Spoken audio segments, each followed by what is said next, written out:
Hey y'all, welcome back to my channel. If you're brand new to gardening, or maybe you've just got a few tomato fails under your belt, don't worry, I've totally been there.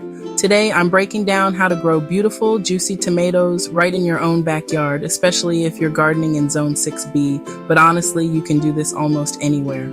Alright, first things first, pick your seeds or baby plants. If you're just starting out, I honestly recommend buying small tomato plants from your local nursery. It's way easier. There are tons of varieties, but for beginners, go for something classic like Celebrity or Roma. They're super reliable. Next up, location. Tomatoes love sunshine, like at least 6 to 8 hours a day. So pick the sunniest spot you've got and make sure the soil drains well. If you're working with heavy clay or rocky ground, don't stress. You can use big pots or raised beds and fill them with good quality potting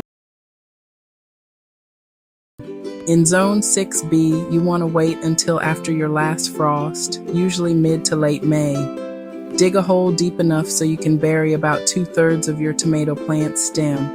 I know it sounds wild, but tomatoes grow roots along their stems, so this makes them super strong. Space each plant about 2 feet apart so they have room to spread out.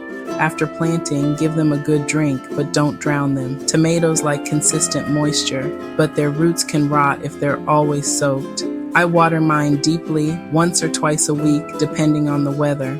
Pro tip: mulch around your plants with straw or shredded leaves to keep the soil moist and block weeds. As your tomatoes grow, you'll want to support them. Use cages, stakes, or even tie them gently to something sturdy. Keeps the fruit up off the ground and away from critters.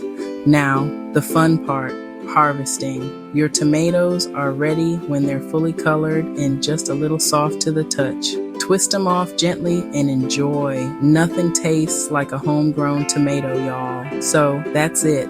The basics of growing tomatoes for beginners. If you've got questions, drop them in the comments. Don't forget to like, subscribe, and hit that bell for more gardening tips.